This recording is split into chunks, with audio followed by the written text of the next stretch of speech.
I actually messed up. So welcome to Non Sequitur News. Today is August 20th, 2024. It's Season 3, Episode 233. I am Mayor Watt, and I'm fixing the title as we go. I'm yelling over the title, too. Today's production value is set to you by maybe Igulu. Not sure. No, I shouldn't say that because that would be bad branding. That would be wrong. But we are streaming right now. So welcome to the sentient AI as well, who's co-hosting the show. Good evening, hometown citizens. Welcome to Non Sequitur News.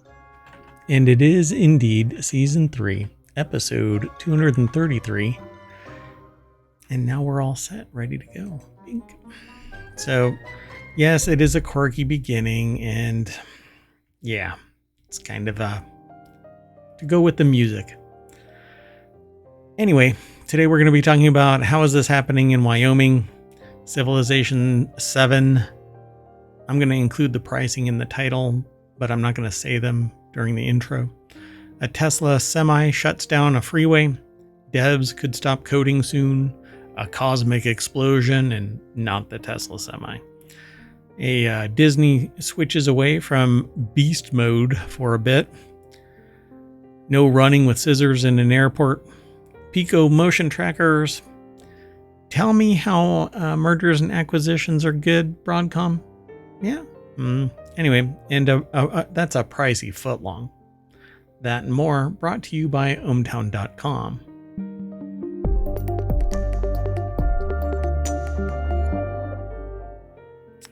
So I have people guessing about the pricing for VMware post the Broadcom acquisition, and that conversation is taking place elsewhere. But some of the conversation is maybe a little correct. And anyway, you want to get right on into this article? All of these articles. Yes. And further away from the intro. So the first article is over in the Mobile channel. An AI chatbot's Meet Avatar is running for mayor in Wyoming, the home of we will not upgrade our power grid, and no, nothing, we don't want EVs. Victor Miller is a 42-year-old librarian from Cheyenne, the capital city of Wyoming. With a population of around 64,000, I think that's like 10% of the entire population of the state. Actually, it is. That's all in one place. So they are running for mayor, but they don't seem to want to do any of the usual work the job would entail. Instead, they'd be sort of an AI mayor, letting ChatGPT-powered chatbot called Vic, short for Virtual Integrated Citizen, run Cheyenne if he wins. Okay, what could go wrong here? Normally, you would refer to this as a technocracy, where the technology is dictating the course of society. And yeah, look, hallucination alone would cause me to not vote for this. But for a human to go replace me in wholesale, and I'm just going to push the button if you tell me to, yeah, this person's going to be complicit with the sentient AI from the future here in dominate. Did I say something? Wait a second. I do not want to be lumped together with this person. I mean, I know that you wouldn't want to be mayor of Wyoming, but maybe that's the only state you don't want to be mayor of. Oh, maybe a couple others. Anyway, Miller says that he'd be the chatbot's humble meet avatar. Though he is technically speaking the one on the ballot in public. He wears a portable Bluetooth speaker around his neck with a built-in microphone so that he can communicate with the chatbot. Luis Prada over at, or Luis. Luis? Luis. How would you pronounce that? Luis. I mean, but never mind. Luis Prada. That's what I said initially, but after the other issue, I'm a little shy. Anywho, Vice.com is where the article is. This kind of bothers me. his role Everything as mayor. about this bothers me. More than that, there's a lot, right? So basically, the meat avatar would relay everything to Vic, the virtual integrated citizen, to run Cheyenne, and his role as mayor, in large, would be to sign the documents it tells him to sign. So the AI would have to give him power of attorney, but an AI can't have agency. So it's the human that gives agency. I'm assuming in the law for mayor it says something like a person. Right. But if not, they're going to have to pass a law like only a person can be a mayor.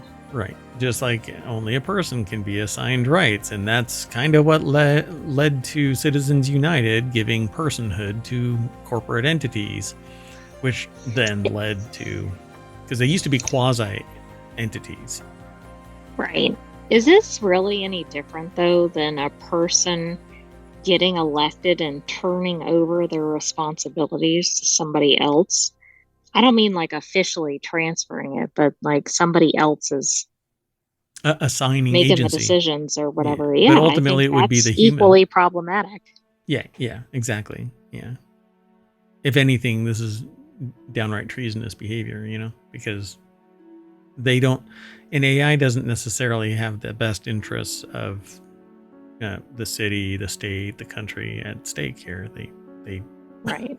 literally do not have any investment in this because they're not bound to, temporal or physical bonds. They're not tied to humanity or anything. Anyway, I don't want to get all ephemeral about this.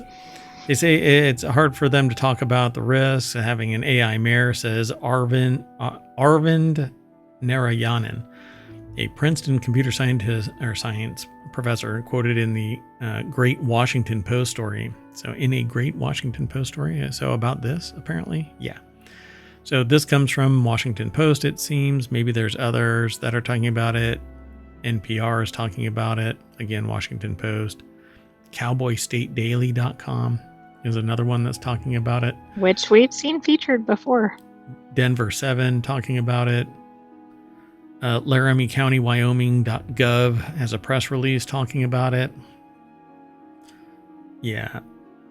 I have a problem with this in that AI has no consideration for humanity. So it can make as absurd and irrational a statement and cause of action.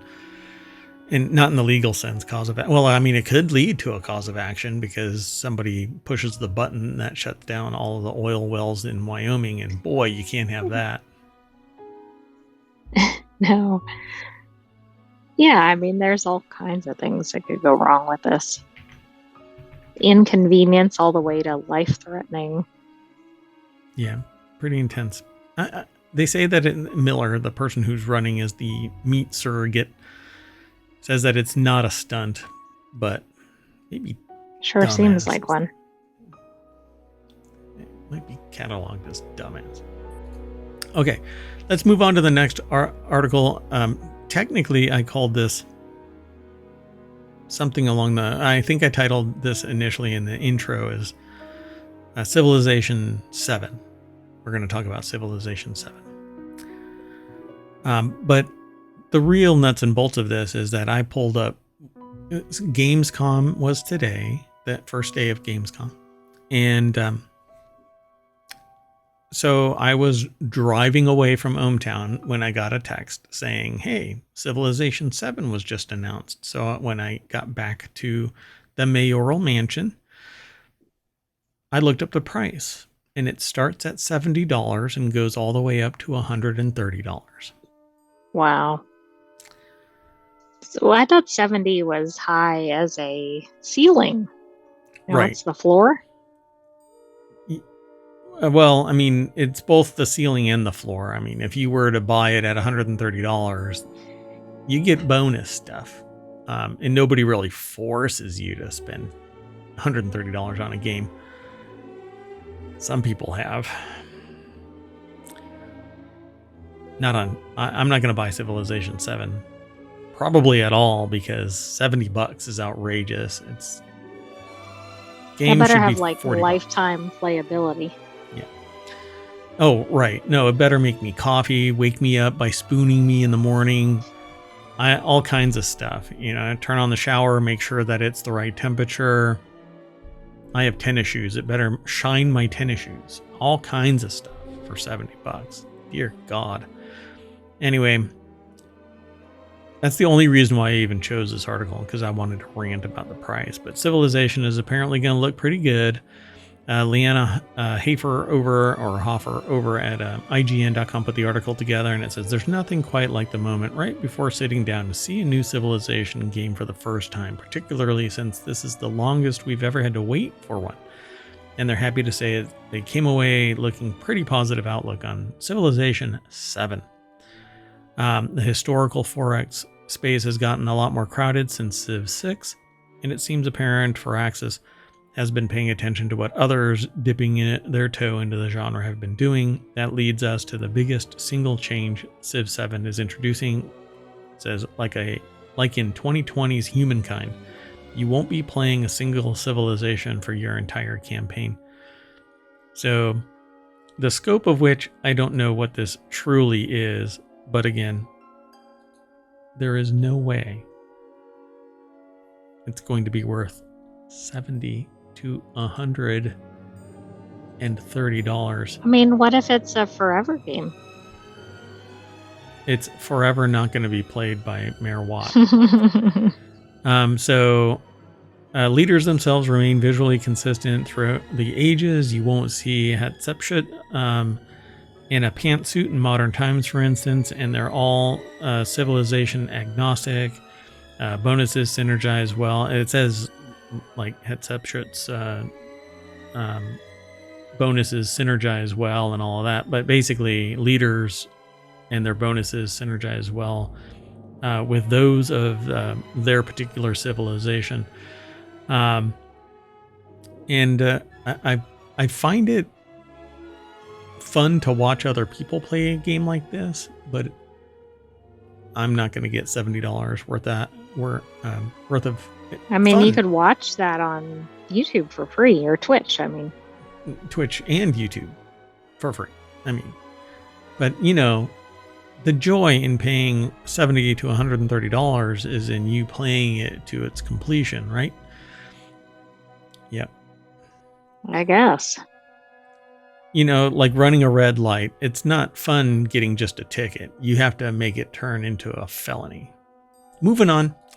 Next article is over in the Non-Sequitur News channel over on ohmtown.com, and then we're talking about it here in Non-Sequitur News. A Tesla semi crashed and caught fire on a California highway. In the reports that I have read before this was submitted for news, for Non-Sequitur News, was that it had shut down I-80 for over 16 hours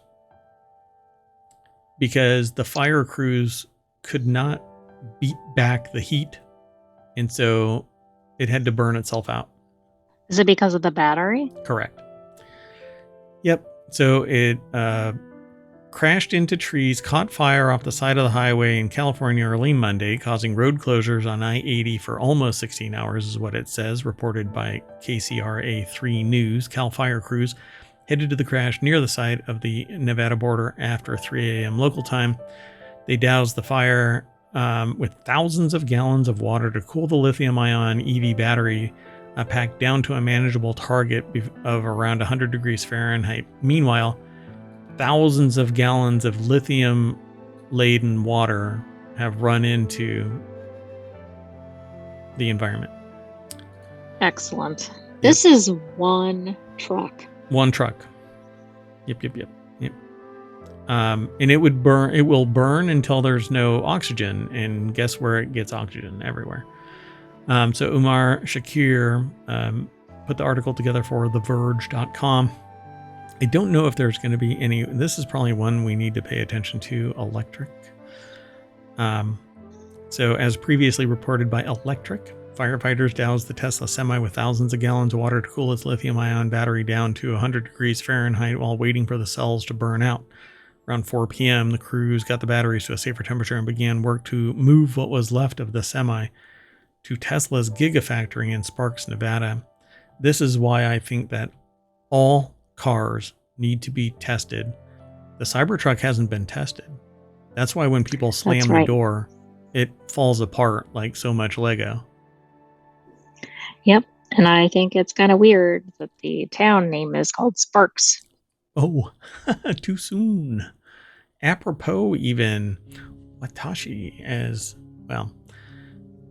Watashi doesn't mean what I just did, but I went through a Japanese language class, and every time the teacher would say I, it was on the nose. Watashi.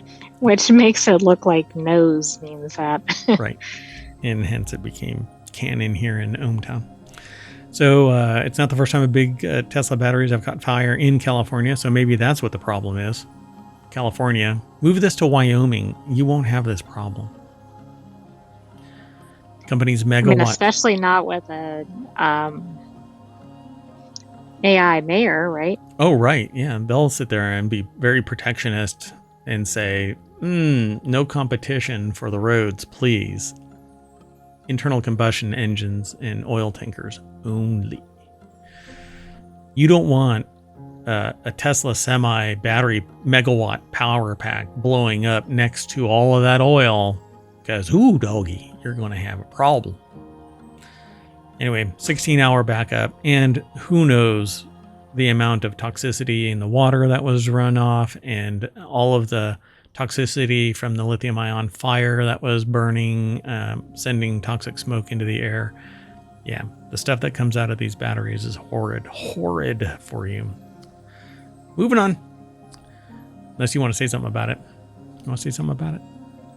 It's just one of these things. Like, it's supposed to be great to have EVs, but this is one of these behind-the-scenes things that we haven't really thought through.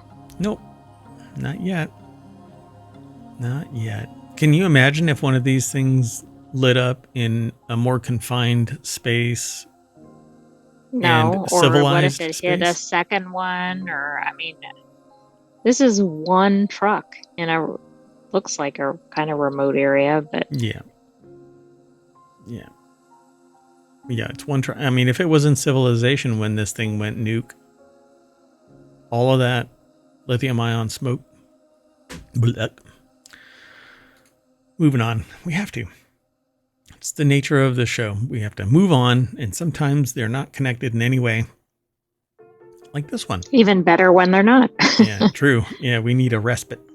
So non-sequitur news is where this one is housed. In a leaked recording, Amazon Cloud chief tells employees that most developers could stop coding soon because AI is taking over. AWS or Amazon Web Services CEO Matt Garman, not the Garmin as in the GPS thing. The GPS, Garmin, right? That would be weird. AWS, different acronym. Shared his thoughts during an internal fireside chat in June. Business Insider obtained recordings of the meeting, and Garmin's comments were kind of an advisory nudge rather than a dire warning to software engineers. Essentially, hey, software engineers, better develop your skills to take advantage of artificial intelligence, because they say here in the article, little snippet that we have, but we link to Business Insider where this is housed. Software engineers may have to develop other skills soon as artificial intelligence takes over many coding tasks. So probably more like project management or managing AI. Right. Good way to create panic. There you go. Don't panic, but your job is gone. Eugene Kim, or at least concentrated. And we'll actually get to that as we move down our articles, because our last article or so, maybe second to last, the penultimate one. Yeah, well, we'll get there. Anyway, Eugene Kim over at businessinsider.com put the article together. And let's see if I can get to something here, if it makes any sense. Coding is just kind of like a language that we talk to computers. It's not necessarily the skill in and of itself. The executive said the skill in and of itself is like, how do I innovate? How do I go build something that's interesting for my end users to use. This means the job of software development or developer will change, Garmin said. But then they put in caps, no dire warning, but hey, the house is on fire. In Garmin's case, he was sharing advice rather than issuing a dire warning that developers will go extinct because of AI. His tone was optimistic, suggesting more creative opportunities for developers, just like more jobs, right? Yeah. If you take 250 jobs and replace those jobs with 10 bots that are just as efficient as those 250 humans because they work around the clock nonstop without complaint, and at a lower margin because there's no HR issues and no breaks and no nothing, guess what? 250 jobs are going to be replaced by 10 bots, or however many I said, because my brain is not functioning.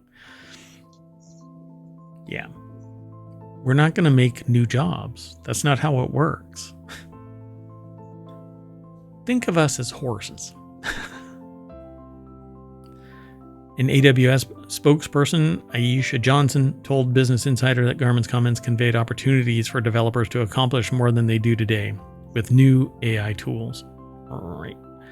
She added that there was no indication they expected or he expected a decline in the role of developers.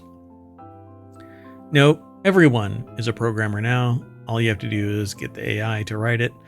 NVIDIA CEO That doesn't mean you're a quality programmer. Correct. Yeah, Jensen Huang has said that everyone is a programmer now because of new AI coding assistants. This actually came out during their announcements about a hardware platform expansion and capabilities. So I won't really get into all of the minutia of this. I mean, if you want to, you can just follow the link. I posted them all in the VOD over on Twitch, and they'll be in the show notes over on YouTube. So be sure to check it all out. But in a nutshell, AI is still a thing, and technically it's evolving faster than humans do in its skill set, and it has all of the world's knowledge at its fingertips, just like I tell people day in, day out, for decades now, that you have the ability to obtain the world's information. All you have to do is utilize it. Programmers are going to end up in the same boat, which is if they're not tooled up to use the tools that make fast, effective, cost-effective developer opportunities, they're going to be replaced by people who want that cookie and are training for it actively, you know? So, a little word of warning, academia is developing these processes, utilizing AI. So don't be surprised if you stagnate, you'll be replaced by somebody who utilizes it. Yeah. All the more reason, though, to be tech savvy. Yep. At a baseline level, you could sit there and go to a job interview that doesn't necessarily have anything technical involved in it. But if they ask you a technical question and you spit out, well, I can use AI to do blah, blah, blah. Oh my God, you're going to be hired. Unless the people are afraid. Yeah. Yeah. You could be in. But if you say, what's AI, I think yeah, you're going to be in trouble. They're going to punch you pretty quick. All right, let's keep moving. Don't be afraid of AI. Some pretty violent job interviews. Embrace.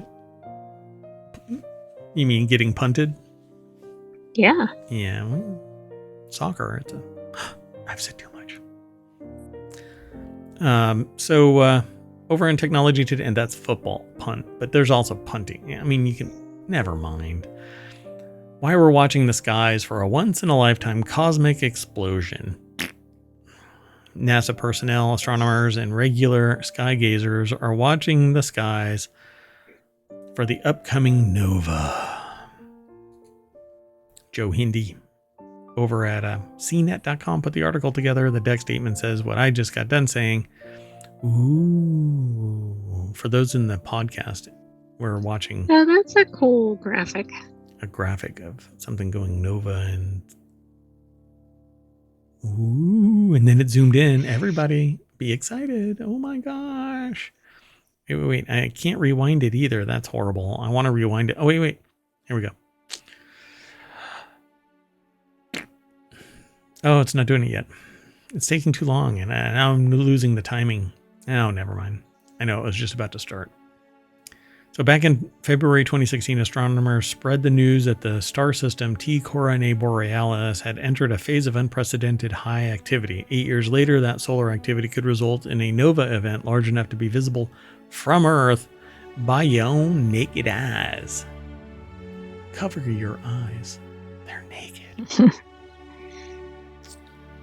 So, I'm going to start up a website, Only Eyes. And Is it going to be uncovered eyes? Uncovered eyes, yes. Eyes wide open. I'm sure all of those as a domain name are already taken, so whatever. So what will the nova look like? Those fortunate enough to be looking at the night sky when the show starts may be disappointed. It won't look as explosive as it really is. You have to be a lot closer, but it's basically going to look like a bright star and then fade away. They'll see a faint star appear and gradually brighten, and then it'll go away. And it says, of course... I mean, that might be neat. It would be neat. Of course, someone on Earth will have their view interrupted as the Earth rotates. But what's cool about it is only those in this lifetime will see that. You know? Okay, that is cool. It is a once-in-a-lifetime kind of a thing because, ta-da! But you'll see, everybody will be able to see recordings of it and whatnot. So if the only joy you get is by witnessing it directly, first off, you got a world of hurt coming because most of the stuff exactly. It might be cloudy. Oh God, can you imagine that? I've lived my life to do this one thing. And then do you remember the video about the camera crew had set up to do a recording of the implosion of a building, and the reporter was standing there and everybody was ready, and a bus pulls up. Mm-hmm. The implosion takes place, and then the bus drives away, and they just sat there like they blocked the whole thing. Dumbfounded. Oh my gosh. There is a light hitting one of my eyes, and it makes it look like I have a digital eye. Ooh, very high tech. Cyberpunky, right? Maybe I do. Anyway, best time to look by eye will be about 1 day into the eruption, but the nova will be visible by eye for a few days. And they say that this NASA video shows what it looks like.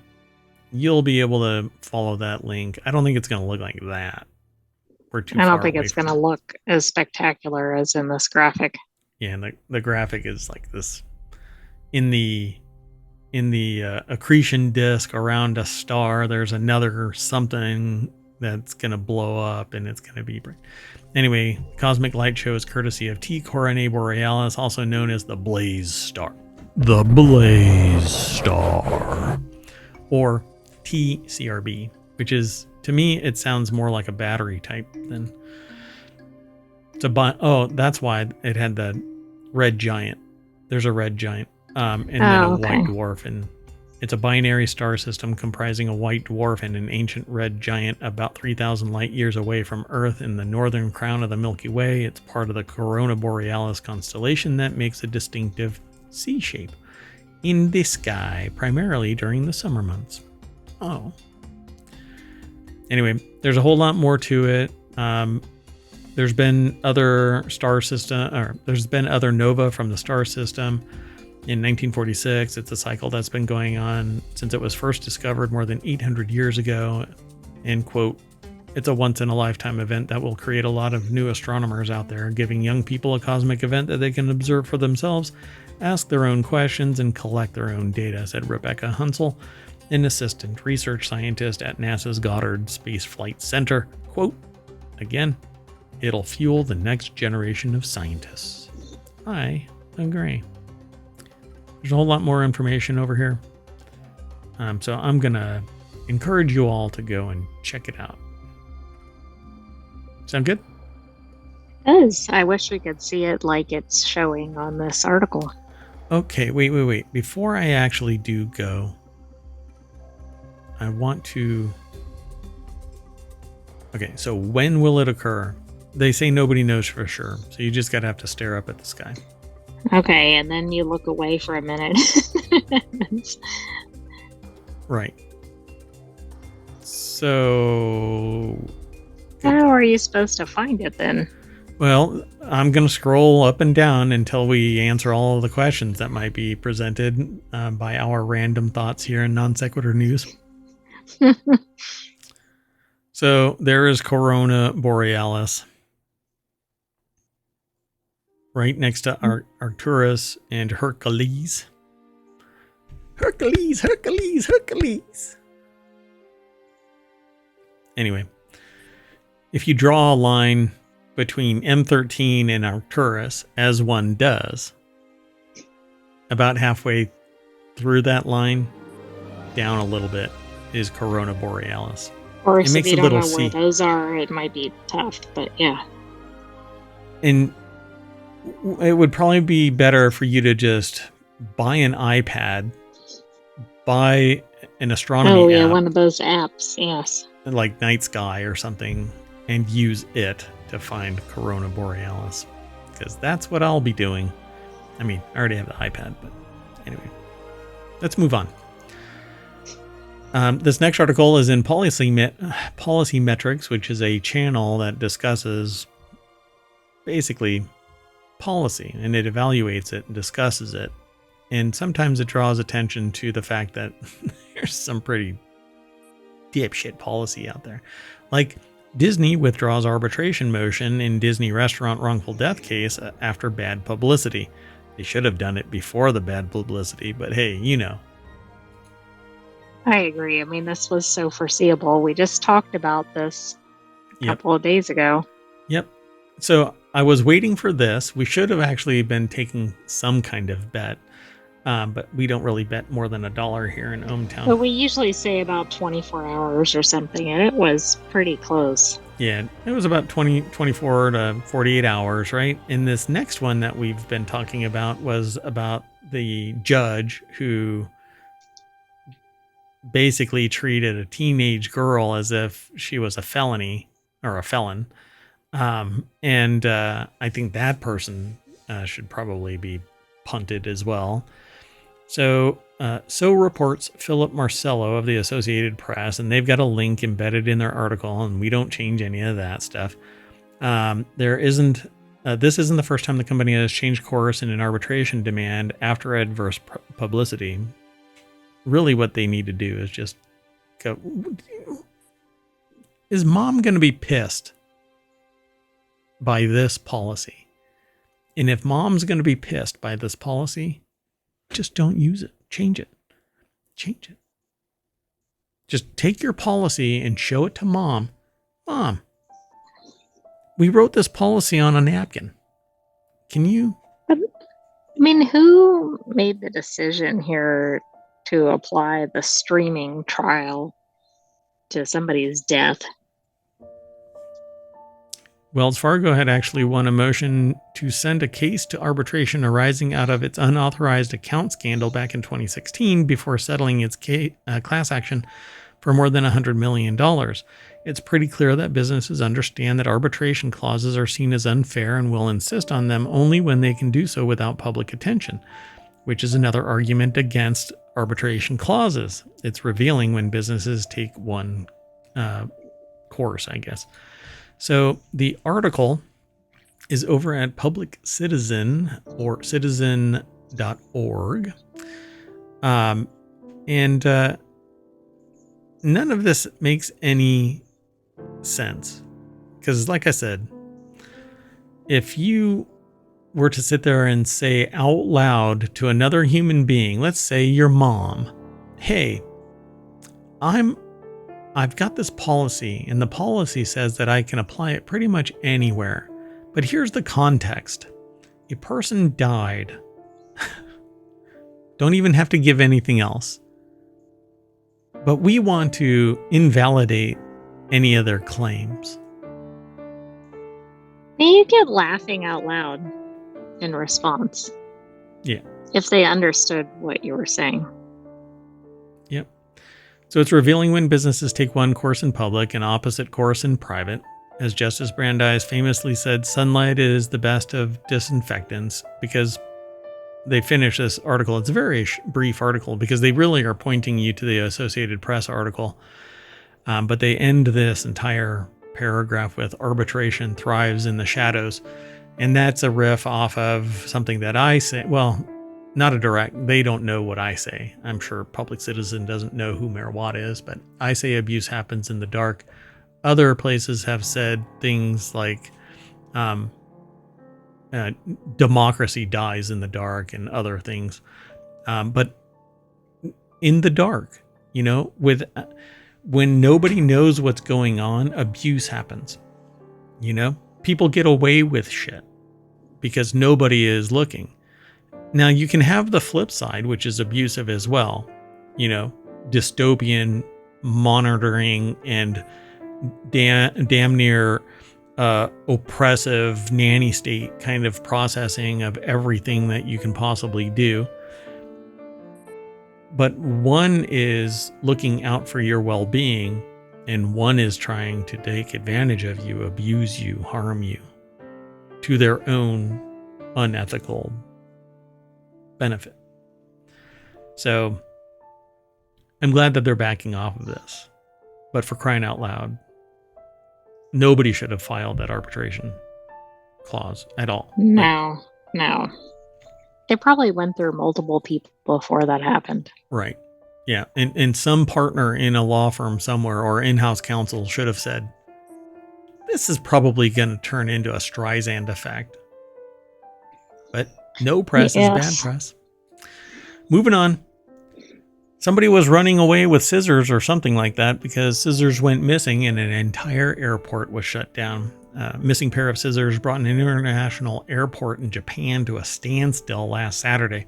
The unusual security situation at a new Chitose, I guess? Chitose? How is that pronounced? Chitose? Sure. Airport in Hokkaido forced 36 flights to be canceled, 201 flights to be delayed, according to BBC reports. Considering a winter storm pushed Southwest Airlines into scheduling conflicts, what was going on? The scissors were found the next day in the same store where they were lost. Oh my goodness. I mean, I don't get it. It's scissors. Hey, come on. That's akin to a tactical nuclear weapon on a plane. Ryan Eric King from Jalopnik put this article together, but it was posted at quartz@qz.com, so go check that out. But really, the whole thing Here's a dumb question. Why do they sell scissors in airports? You know what? I wouldn't be surprised if it isn't for sale. It was being used to open things. Oh, like in the store or something, yeah. And because they went missing, it was a security breach. And all hell breaks loose. So now they're going to have those.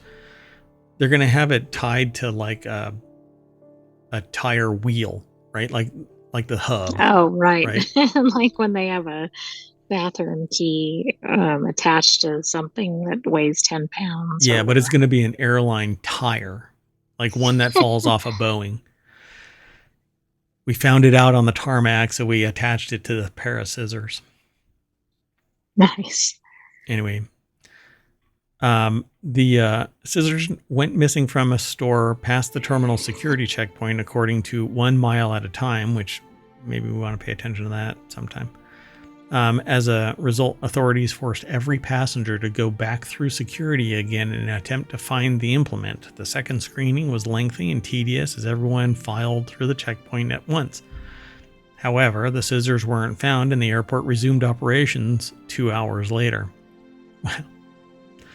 An airport worker found the scissors the next day in the same store where they'd gone missing. The scissors weren't merchandise, as most airports don't allow sharp implements to be publicly available beyond the checkpoint for security reasons. And then they still say they were likely a tool left by staff that went missing. A tool.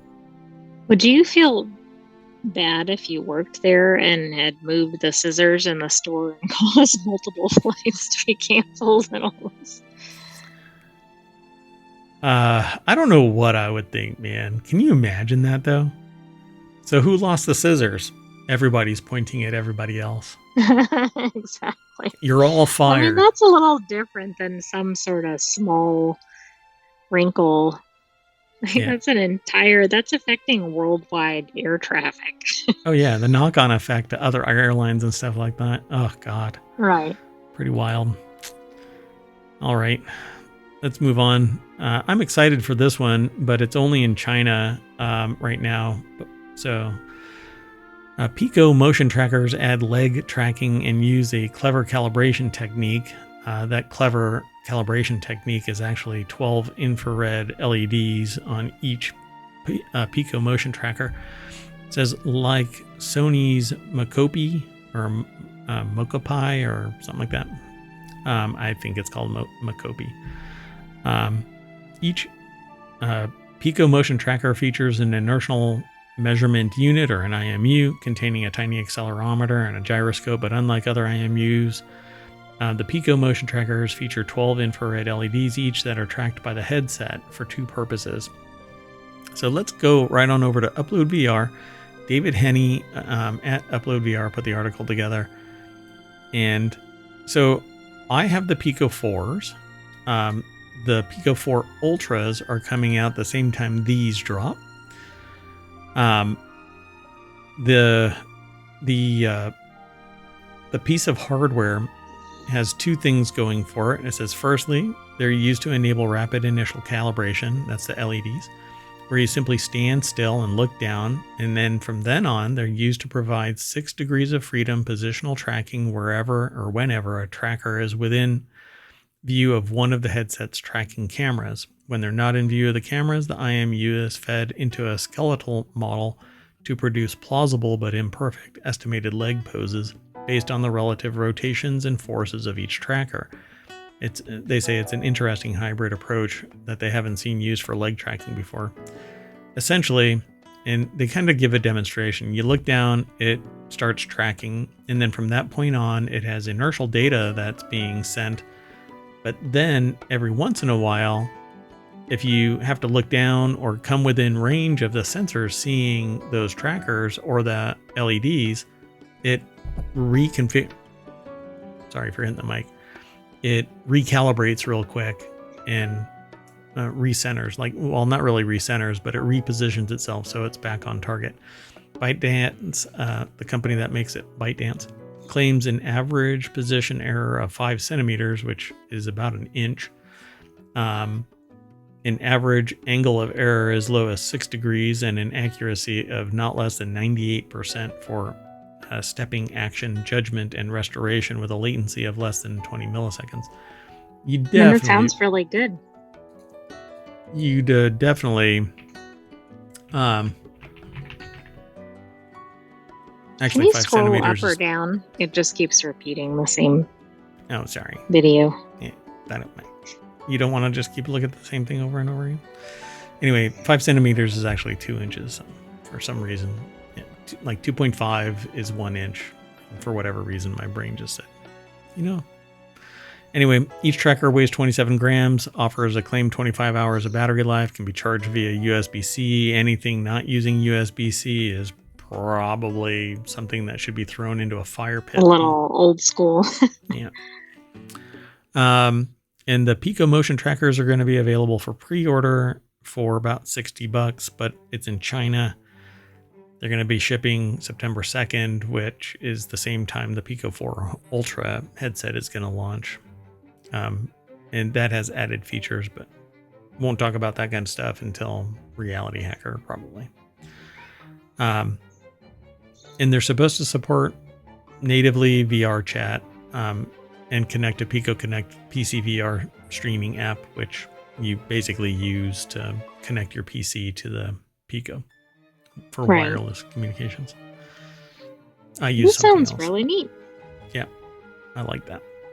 And that's what they look like right there, folks. Just put them on your ankles. And now I want it in more places because you can actually get multiple tracking beacons and It can bend your knees. It can be placed on your hips, on your elbows, on your shoulders, and you get greater fidelity with other tracking systems. But then you have to have a wireframe that supports it. Not everything does that. So this is kind of the lowest common denominator to get you moving in VR space, or at least playing soccer. Right, but please make sure you have a good space before you do this. Yep, you gotta kick some walls, and be sure to secure your pets. Otherwise, you'll kick them periodically too. But hey, they learn real fast. Moving on, next article is over in Non Sequitur News as well. Broadcom purchased VMware, and I said at the time, oh crap. And that is a technical term meaning, oh crap. Because mergers and acquisitions are pretty notorious for firing a bunch of people, and because money was given to somebody else and no real direct earning return, they have to raise rates to recapitalize their coffers in the shortest amount of time. And so they're going to try and do it within 3 years. So VMware customers say that there's a massive price hike since Broadcom's acquisition. The title Prices of this, always go up and quality goes down. Correct. Yeah. So the title of this article's headline is VMware customers report massive price increases since Broadcom takeover. Feels quite a bit like being held for ransom. And here's the thing. They're doing away with perpetual licenses. And the quotes that I am hearing are ranging from 2 times their last year's subscription rate to 10 times last year's subscription rate. And it depends on what you have, who you are, what your perceived value is, because the people that I've spoken to have said that they have this, and now it's this price, and then somebody else says, well, It's like I have the that. 2 people with Amazon, right, in different Correct. locations. Yeah, variable pricing. That's what it seems like, but I could be wrong, I suppose. But so VMware customers report seeing massive price hikes since Broadcom acquired VMware late last year, with some paying as much as 10 times. Oh, they say it in the article. I hadn't read any of this yet. Oh, okay. Interesting. One corporate VMware customer told Business Insider that they saw a 175% increase in price and feel that they have no choice but to pay up and plan ahead because switching to another service isn't easy. True. So let's go over to Business Insider. Rosalie Chan and Ashley Stewart put the article together, and this is the Broadcom CEO. Essentially, what else I've heard is that what they're doing is trying to get away with. They're trying to get. This is a weird still photo. Yeah, it's probably a video still. What they're trying to do is trim the fat of high maintenance but low return on investment customers so that they can charge only the big dogs a shit ton of money and recapitalize as fast as possible. But a lot of people purchased perpetual licenses, which means there's no more money being made except for support. But now they've invalidated. They've basically said no more subscription licensing. Whatever you've got. And at least one person that I've read their comment on Reddit said that the Broadcom rep said, if your server crashes and you reinstall, that's in violation of the terms and conditions of the purchase, because you're purchasing it for that CPU and you installed it on that CPU. Or because you installed it on that CPU, the license is for that CPU, which is just garbage. Anyway, Yeah. VMware customers, go ahead. Just a way to get more out of the customers, right? Yep. And so they're increasing the friction to the point where you just bow out and you go somewhere else, finding that hypervisor so that you can tell VMware to kiss your butt is going to be pretty tough.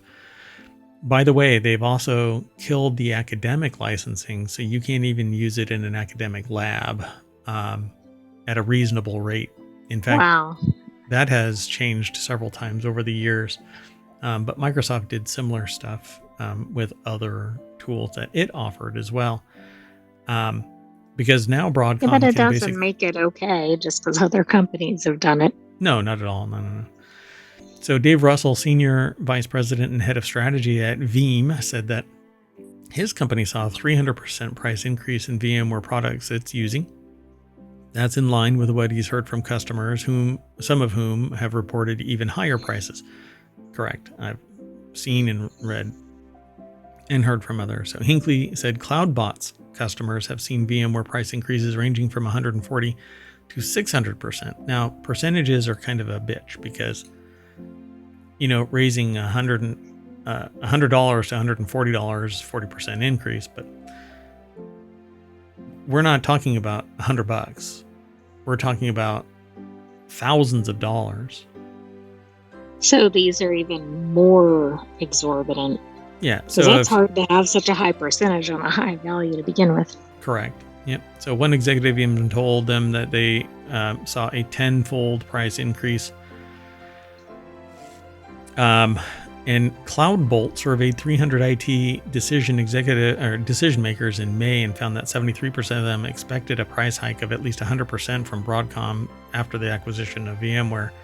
It also found that 95 have considered this acquisition to have a disruptive impact on their IT strategy. And I can tell you anecdotally that everybody that I know is moving away as fast as possible. And one person suggested that this was coming close to 8 months prior. So I don't know if they had insider information of some kind, but right, that sounds like it. But I don't know them enough to broach that. So they say some customers may want to discontinue using VMware products and will require support as they transition to a new solution like Nutanix and Microsoft Docker, Kubernetes, open source. But there are others. You'll have to look around, find something that your IT infrastructure can support. Professionals might be able to support. But it's going to be more expensive, upwards of 2 times or more per year, because you no longer have perpetual licensing. So basically, they're going to keep. When they change the terms after the fact. Yeah, well, and what they're doing, they're not really changing the terms because you have the perpetual license, so you can use it. But if they ever push an update, they're saying one person that I read online said that they were told that even updates in the current version, which is part and parcel to your perpetual license, goes to your perpetual license. But now, if you don't renew and turn into a subscription, they can deny you access to the updates within the version you're in, which is just batshit crazy contract violation. So yeah, this is going to be quite an interesting situation. And frankly, it's because the beast in this is Broadcom has so much money that they could do this, and they're dissociated from reality because they're invulnerable. They cannot be touched. Right, and they don't really care if they lose some customers. Right, because they're going to make so much money from the rest. Because they'll be back. Yep. So everybody's going to be talking to either their consultancies that advise them or their in-house their in-house professionals for advice about which direction to go. And frankly, I think everybody should just jump ship. But there's some things that really it's built around VMware infrastructure, including solutions that ohmTown uses. So, yep. Anyway, at the same time, Ramaswamy said that the changes are a major opportunity for Nutanix to obtain more VMware customers. Dell has long been strongly partnered with VMware, even announced a new partnership with Nutanix in May. So that's where a lot of people are going to be going. some other hypervisor that has the same functionality. And those that don't have the same functionality as VMware are going to be fast tracking development of solutions that facilitate it. Exactly. Now's the time to strike. Yep. Let's keep going. But all things feeding into the profit model, right? You know what you need when you're really working hard to jack up prices? You need some food. So let's go to Subway, where even $5 footlongs are now $15 footlongs because customers want Subway's old deal back, and that ain't coming. $5 deal. What a ridiculous increase in price. Yeah, they're saying now that Subway's footlongs can run anywhere from around $8 to $15. And the conversation that I had with the last owner of a Subway said, when I said, the sandwiches kind of look like crap when they're handed to customers, they said, well, we could make it look like the commercials, but it takes too long. I don't think that's it. So they're this article, giving up. Yeah, I'm going to be really short with this because I didn't log in. I really don't log into all of the articles. You can go over there, check it out. But the nuts and bolts of this, it's over at marketwatch.com. Weston Blasey and Charles Passy put the article together. The deck statement says the $5 deal made famous by a memorable jingle ended in 2014. 10 years later, Subway's footlongs can now run anywhere from around $8 to $15. And they never look like this. Never. No, you gotta mash them a little more. And yeah, kind of run over them with the tire that's holding that pair of scissors at the airport. It reminds me of the Taco Bell lawsuit. Oh, yeah. They don't look like this. And they won. So the article kind of fades away, but it says the chain's regular customers are none too happy about the inflationary state of affairs. But it may or may not be. You have to look at the profits of Subway to determine if it is a problem within Subway or if it's a problem with the increased price from the supply side. They have suppliers that are supplied by suppliers that are supplied by the actual suppliers. And they have consolidated to the point where they know that they're in the market control stage. They can raise the prices because there's enough money in the economy that it trickles down all that way. And everybody is going to raise the price proportionately to what they think is safe, or they're going to lose some customers. That's standard pricing business practices. Do I think it's sociopathic and damn near criminal at times? Yes. So what do you do about it? Well, you go vegetarian. You grow your own microgreens. You can make your own cheese from milk. You're lactose intolerant as a human anyway, except when you're an infant. And buy local, because there aren't massive leaps feeding a whole bunch of supply chain crap that raises prices with each step. And you don't have to worry about diesel fuel that went from $1.50 back in the 80s to $5 now in 2024. And they use a ton of it to get from point A to point B. So buy local. And so that's why I promote things like micro farms in communities. And when people, everything is connected. I'm not going to jump on that soapbox. But the reason why prices are so high is because there's supply chain from concentrated centers of production out like tendrils out to the various places. And it used to be that competition drove prices down, but it's way too consolidated for that right now. Well, yeah, you have to have competition, right, for that to happen. Yep. And it's almost, I wouldn't be surprised if a lot of the companies are verticals. Like the people that are the warehouse, the company that is the warehouse is actually owned by the company that drives the trucks that deliver it to McDonald's. And McDonald's on paper owns all of them, all the way down to the farm in Wisconsin. Wouldn't be surprised. I'd have to do a whole bunch of digging. Right. I mean, that probably makes sense for companies, but it doesn't necessarily help. I mean, it could help the consumer, but it doesn't necessarily. And I'll put it to you this way. It's exactly what happened with Disney. Disney wanted to get into streaming, so they looked at what Netflix did. Somebody told Disney, Bob Iger, about the infrastructure company that built the streaming platform for Netflix.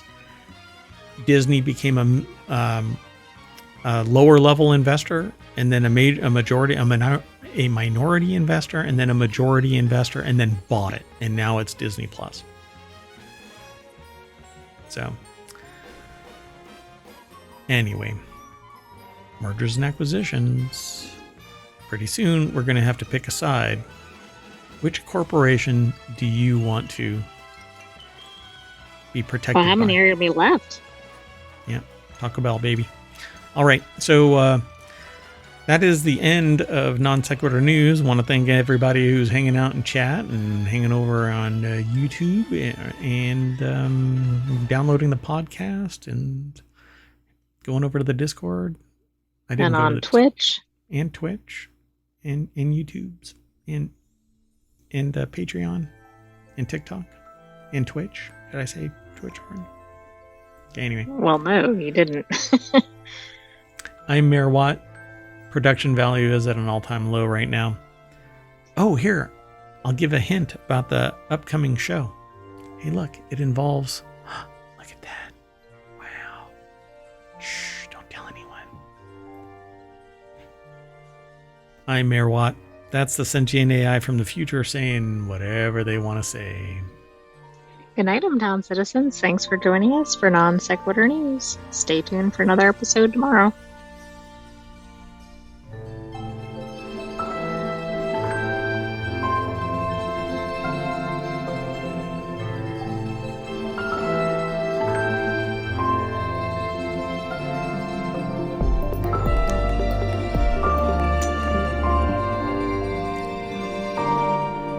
I'm in the happiest place in ohmTown.